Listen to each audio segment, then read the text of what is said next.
السلام علیکم۔ پاکستان کے دارالحکومت اسلام آباد میں گزشتہ دنوں بلوچستان کے رہنے والے لوگوں کی جانب سے ایک بڑا احتجاج کیا گیا۔ بلوچستان میں بسنے والے لوگوں نے اپنے ورثاء کی تلاش کے لیے جو کئی سالوں سے لاپتہ ہیں، ان کی بازیابی کے لیے اسلام آباد میں ایک دھرنا دیا۔ بلوچستان میں پچھلے کئی سالوں سے لاپتہ افراد کو لے کر کیا معاملہ ہے، کتنی تعداد میں بلوچستان سے لوگ لاپتہ ہیں، اور یہ لوگ جو لاپتہ ہیں یہ کن کیسوں میں لاپتہ ہیں، ان کے حوالے سے اس دفعہ جو احتجاج کیا گیا اس کو کس نے لیڈ کیا اور یہ احتجاج کب شروع ہوا، اس کی وجہ کیا بنی، آج اس معاملے پر بات کریں گے۔ نئے آنے والے دوستوں سے گزارش ہے ہمارے اس چینل کو سبسکرائب کریں اور بیل آئیکن کو ضرور پریس کریں تاکہ آنے والی اپڈیٹ سے آگاہ رہ سکیں۔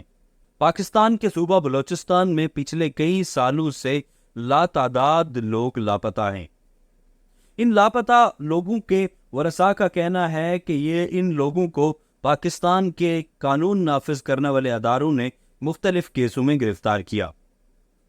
لیکن ورثاء سراپا احتجاج نظر آتے ہیں کہ قانون نافذ کرنے والے اداروں کی جانب سے یہ تعاون نہیں کیا جا رہا کہ یہ جتنے بھی گرفتار لوگ ہیں، جتنے بھی لاپتہ لوگ ہیں جو پچھلے کئی سالوں سے لاپتہ ہیں، وہ اس وقت کہاں ہیں، کس سال میں ہیں، ان کے خلاف کون سا کیس چل رہا ہے اور ان کو عدالت کی جانب سے کیا سزا ہوئی ہے۔ دوسری جانب ان کا یہ بھی کہنا ہے کہ جو ماورائے عدالت جو گرفتاریاں کی گئی ہیں، جو لوگ لاپتہ کیے گئے ہیں، ان کو بازیاب کیا جائے، اور جو جعلی پولیس مقابلے ہیں ان میں جو لوگوں کو مارا گیا ہے اس حوالے سے تحقیقات کی جائیں۔ اب کی بار جو احتجاج کیا گیا بلوچستان کے لوگوں کی جانب سے، یہ معاملہ شروع ہوا 29 اکتوبر سے۔ 29 اکتوبر کو بلوچستان کے ایک نوجوان، 20 سالہ نوجوان بالاج بلوچ، جو اپنے 5 بھائیوں میں سب سے چھوٹا تھا، اسے قانون نافذ کرنے والے اداروں کی جانب سے گرفتار کیا گیا۔ بالاج بلوچ کے ورثاء کا کہنا تھا کہ رات 10 بجے کچھ نامعلوم افراد جنہوں نے سول کپڑے پہنے تھے، انہوں نے بالاج بلوچ کو گرفتار کیا اور بالاج بلوچ ہمیں 1 مہینے کے لیے لاپتہ ہو گیا۔ بالاج بلوچ کے ورثاء کا کہنا تھا کہ جب ہمیں 1 مہینے تک بالاج کی کوئی خبر نہ ملی تو اچانک 21 نومبر کو ایک نامعلوم فون نمبر سے کال آئی اور یہ بتایا گیا کہ بالاج بلوچ پر دہشت گردی کے مقدمات ہیں، دہشت گردی میں ملوث پایا گیا ہے، جس کی 21 نومبر 2023 کو عدالت میں پیشی ہے۔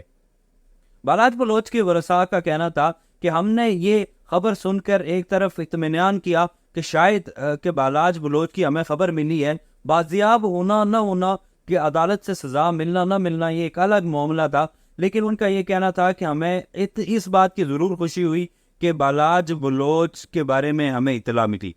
کیونکہ پچھلے کئی سالوں سے لاتعداد لوگ صوبہ بلوچستان سے لاپتہ ہیں جن کے بارے میں اس وقت کوئی معلومات نہیں، وہ لوگ کہاں ہیں، کن کیسوں میں گرفتار ہیں اور ان پر عدالت نے کیا فیصلے سنائے ہیں۔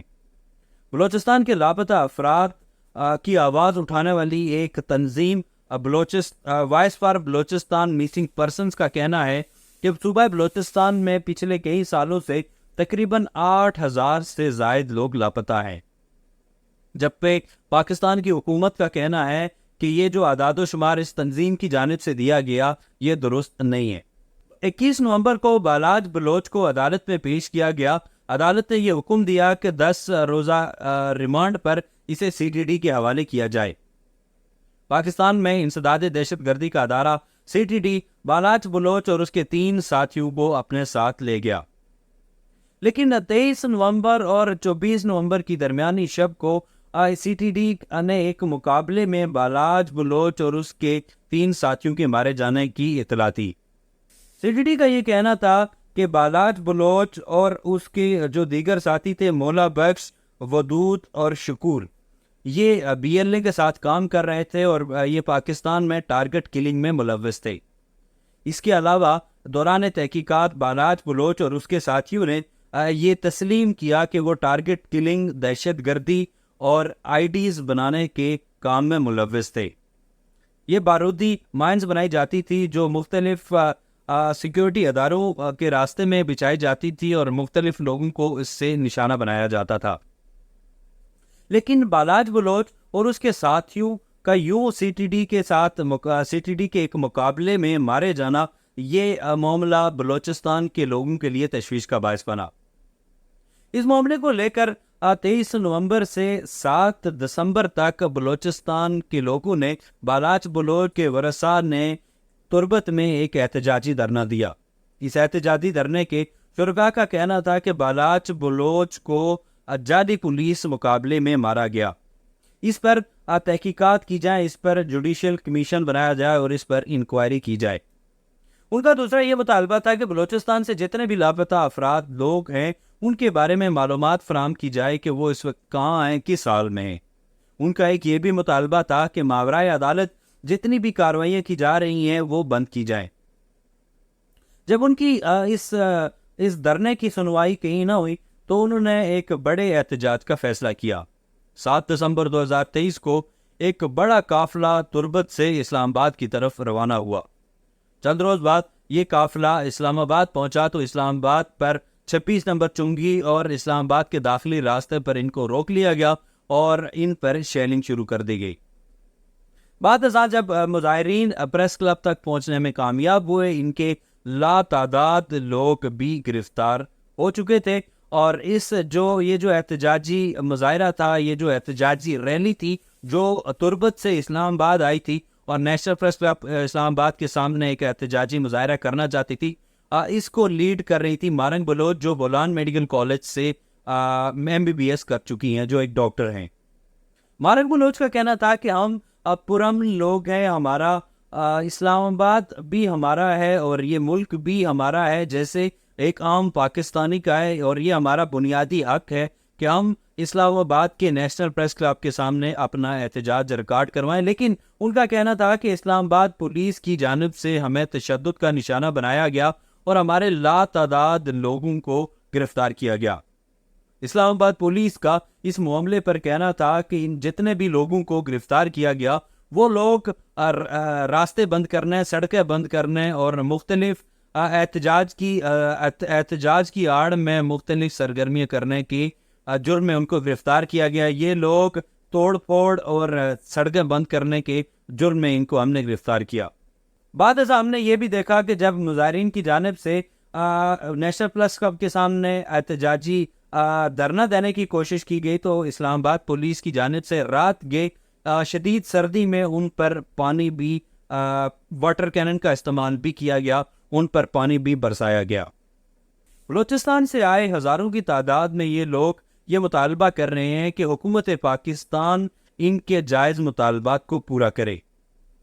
بلوچستان کے ان مظاہرین کا یہ کہنا ہے کہ ماورائے عدالت جتنی بھی گرفتاریاں ہیں ان کو بند کیا جائے، ماورائے عدالت کوئی بھی گرفتاری عمل میں نہ لائی جائے۔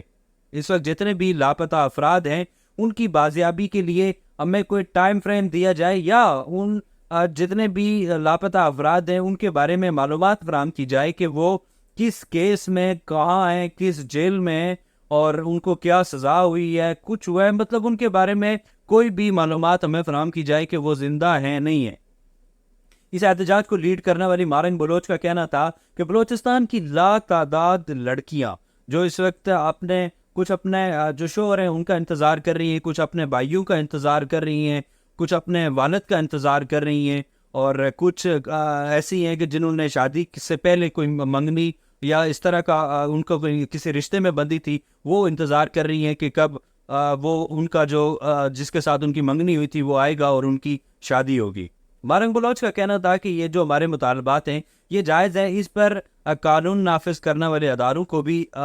اس کو سیریس لینا چاہیے، اور جتنے بھی اس وقت حکومتی ایوان ہیں اور جتنے بھی قانون نافذ کرنے والے ادارے ہیں وہ ہمارا ساتھ دیں، اس معاملے پر ہمارے جو جائز مطالبات ہیں ان کو پورا کریں۔ اس حوالے سے عالمی ادارے ایمنسٹی انٹرنیشنل کا یہ کہنا تھا کہ اسلام آباد میں جو بلوچستان کے لوگوں کی جانب سے احتجاج کیا جا رہا ہے یہ ان کے جائز مطالبات ہیں، یہ ان کا حق ہے، اس پر اسلام آباد پولیس یا پاکستان کے قانون نافذ کرنے والے ادارے ان پر تشدد نہ کریں، ان پر بربریت نہ کریں اور ان کے جو جائز مطالبات ہیں ان کو پورا کریں۔